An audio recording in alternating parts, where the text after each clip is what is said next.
Hey everyone, good afternoon. It's your host, Jordan, and I'm here for another installment of Player Chatter Podcast. This is a new podcast I've been trying to work on, strictly, basketball topics pretty much. And for today's episode, I kind of want to, touch upon trending topics. So we got all-star game selections, people who deserved it, people who's been snubbed, back and forth talks between that, things that have sprouted from that, first-time all-star selections. And for those people who are about to go to the all-star game for the first time in their career, what does this mean for them? For example, watching Laurie come into the league, I felt like he had potential to be something, but the way he was used in the Bulls, I kind of leaned away from him. On the Cavs, I saw some glimpses of him still being that person that I thought he was going to be, but then again, just the productivity wasn't there. But on Utah, with more touches and stuff, he's emerging into this all-star caliber player that's averaging, about 25 and 8, 25 and 9, if I'm not mistaken, shooting good splits. So does this mean, is Laurie that person that's going to be the casual? Let's say if it's not 25 a game every night, let's say 20 point per game score. Is this normal for him now? Is this the player he's going to be, an all-star caliber player? Or is this just because the roster he's on? That's what I'm really trying to get at. Like, what does it mean going forward for these players? Continue seeing that, but guys, I feel like actually, I don't think James Harden got snubbed. I think people just want him there because of his name. But when we're talking about players like Tyrese Halliburton, who has been killing for the Pacers, like, I don't watch too many games. I'll go on Twitter, I look at my respective pages, and I actually watch plays and I try to follow up on teams as much as I can instead of watching complete games. I watch here and there. But James Harden, like, he's putting up, that 20-point double-double, sure. But Tyrese is too. Tyrese is leading the league in assists. And I'd love to believe that he's playing better defense. And to continue further, another thing that I think plays a factor into James Harden not making this All-Star team is one guy, Joel Embiid. When it comes to the NBA, you got the people they call superstars, you got the all-stars, you got the role players, blah, blah, blah, whatever you want to call them.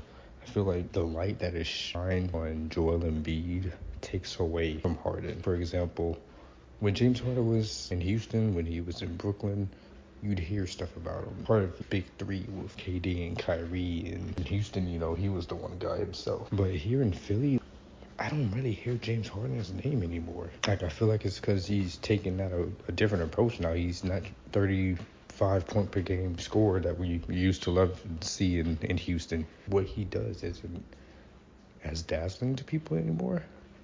To hear anything about Philly is going to be about Embiid. The same way, no one cared about Sabonis on the Kings, or hears about De'Aaron Fox that often, even though they're performing great. And I feel like, with Tyrese on the Pacers, the Pacers itself, they're a young team, so they're going to at least have some type of buzz, because each one of them, like I said, are young developing players, so each one of them has a chance to grab for the team's spotlight, if that makes sense. If Tyrese drops 30, it's going to get highlighted. If Miles Turner drops a 30 piece, it can get highlighted, because none of them have that dominant position where they are the leader or the superstar for the team, in a sense that Embiid or LeBron or Giannis or Jokic is to their team. That may have, factored into Tyrese getting that. But another person that people believe to be snubbed was Jalen Brunson from the Knicks. He's been having a good season. Even when I did watch basketball, I wasn't really much on the Knicks. I do try to watch their home games because I just like to look at the Madison Square Garden Center. But as far as that goes, I've been looking more at RJ than I have at Jalen Brunson, even though I know Jalen Brunson's been snapping. Like, if I had to name the best three players on that team right now, it would be him, RJ, and obviously Julius Randle. I could see Julius Randle make an All-Star game, but I don't. That's a front court. Out of guards, I can't say Jalen Brunson was snubbed out of guards. I'd even put James Harden above Jalen, and that might be because winning record and the double-double average.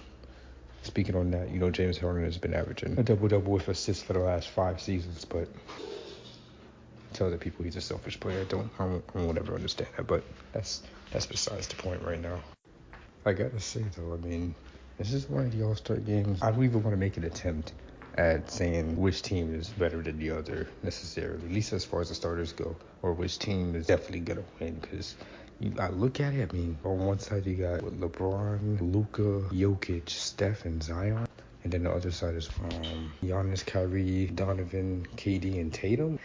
These are some tough teams, man. When you look at 2K and you try to make an all-star game, this is what it will come out to. I don't know how many times I've seen this just with me and my own friend group, but you kind of want all of, like, you know, the passing guys on the same team.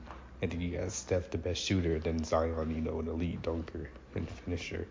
But on the other hand, you know, you got the wings. You got Giannis, KD, Tatum that can get you buckets. And then you got Kyrie on there too, arguably one of the most skilled players to play the game. Crazy handles. I mean, you got Donovan Mitchell. We all seen that 71-point performance. Easy 25-point per game score. Great perimeter defense. And then Giannis, I mean, back-to-back MVP Giannis, DPOY Giannis, Finals MVP Giannis. Okay, anyways, this is pretty neat, you know. I'm a fan of Shea. I'm a fan of Shaw, even though this is his second All-Star appearance. He went for the first time last year. I'm happy Tyrese made it.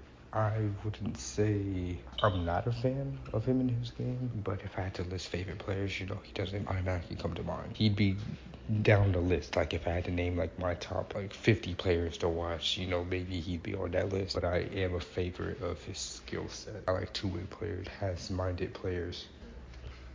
And that being said, moving forward, I kind of wanted to take this talk about, you know, the All-Star game and recent events, and, you know, talk about something that actually happened today. You know, the thing with Kyrie Irving and, you know, his trade request from the Nets. Like, I could have sworn I saw a week or two ago about Kyrie saying how he wanted to stay, yada, yada, yada. But I guess, you know, looking at the details of it, at least from what I've seen from various sources on Twitter, that he declined the extension they gave him, and, you know, he wants, you know, more money. So I guess that kind of makes sense into what I thought I saw a couple weeks ago. Like, he wanted to stay, like, he wanted the extension, and I guess, you know, just wasn't what he wanted, but I don't really know. But there's quite a few teams people would like to see him on. There's quite a few teams that, like, you know, obviously he'd like to go to. But I mean, with the whole trade talks, I mean, there's a lot of teams that are looking, you know. The Raptors want young players, you know, to try to move possibly Van Fleet and OG. You know, the Lakers, you know, potentially, you know, try to make moves to become legit contenders. Their situation, you know, is Russ still on the block? We don't know. Are they willing to give up picks? Are they trying to get picks back? You know, they just got Rui. Are they, you know, willing to see how that rides out? What are they gonna do? The Mavs, or, you know, supposedly desperate to get a second star to help Luka out, or at least even out the roster. I'm not completely sure what they want to do, but from what I've been hearing, they really want to get a star. I guess I can ask a couple people on that. I can, you know, see if they have a better insight on the Mavericks itself. I feel like they're still a good team. I mean, win or lose, when it comes down to it, the people around Luka have to be able to, you know, step up and be there. And, you know, considering they went to the Western Conference Finals last postseason, they obviously can do it. And isn't Christian Wood out right now? Like, just so with that going on, you know, people are thinking, how is KD gonna react? You know, with Kyrie. I've also heard a lot of talks about Miami needing to make some moves. I see fans, you know, as people, viewers of the NBA, at least, like I said, on Twitter, on NBA Twitter, collectively has been saying, you know, they need to move Harrell and the whole brigade of undraftees and stuff and do something with that. But I honestly think Miami's fine. They're worse defensively, as I personally as I expected, because, you know, they lost PJ. You know, over the years they've had solid, you know, defenders, like a few pieces. Was it just Jimmy? Like, they had Jimmy, they had PJ last season. At a time they had Iggy as well. Like, they had pieces there, and now they're kind of lacking. And they have a lot of, they're very guard heavy. They don't have a lot of wings. And for me, that I just prefer a team with wings. I feel like if you have a lot of versatile wings, you can really do a lot. They can literally play almost any position. You got like good 3 or 4 of them. I feel like those type of players, you know, well, not defined, but they make or break a team. Like the Warriors, they have Wiggins. The Raptors, they have Siakam, OG, and Scotty. Now, the Celtics, they have, you know, Tatum, Brown. I'm sure there's someone else I'm forgetting. You know, Marcus Smart is a great defender. You know, he's a great player on both ends as well. Most of the team I can think of. I mean, even Houston a little bit. They got, Tyrese, and they got Jabari. Not too many. I mean, the Clippers, they got Paul George, Kawhi, those wing players. The Bucks, they got Middleton, Giannis. The Heat don't really have, if I could think of anyone, they don't really have a second wing. The Mavs don't really have that type of wing. The Lakers don't have those type of wings. So I'd say even Portland has a better, chance at it than them. They got Josh Hart. If I'm not mistaken, you got Winslow, they have wings. But yes, thinking about, Kyrie being started on Giannis's team for this year's All-Star game, just maybe think about that, and doing it on Jordan's Day too. I mean, that's a whole other speculation. Some people, feeling deeply about that, like, okay, yeah. But me, I mean, I'm celebrating Jordan's Day just like I celebrate Kobe's Day. I celebrate my birthday. Just like the whole Jordan GOAT conversation, some people out there, they might not really care for him like that. I'm not saying Kyrie does, but you just have to be open-minded to the possibility. You don't never know what's going on in the background. And as fans, we tend to not pay attention to that. We don't actively or come to that realization really easily that they are human too. They're more than just the people we see on the TV screen. But I'm liking what the Nets are doing. They are way better defensively. And man, Claxton really showing out this year. Pretty sure, if I'm not mistaken, he's leading the league in blocks. And it's really good for him.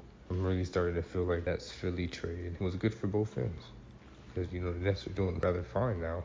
And Philly is a positive record team as well. And despite what people say, I like Harden right now. I like that he's doing what he wants to do. I like that he's able to play the way he wants to play. And I'm going to be a fan by default because I'm a Hakeem fan. They play similar. And that pretty much covers it for our podcast today. Again, this is your host, Jordan. This is the Player Chatter podcast. And really important to me that I hear how you guys feel about these things as well. How do you guys feel about the All-Star game? Do you feel like certain players were snubbed? Do you feel like certain players that even made the reserve should have been starters? Let me know. How do you feel about Kyrie and his trade request?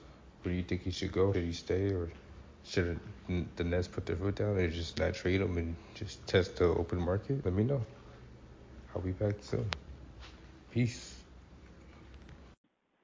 If you like what we discuss here in the pod and are wondering how you can engage, whether it's material you'd like to see covered or additional questions and inquiries about the Player Chatter podcast itself, please feel free to reach out to us via email at playerchatterpodcast@gmail.com or check us out on Twitter at playerchatter.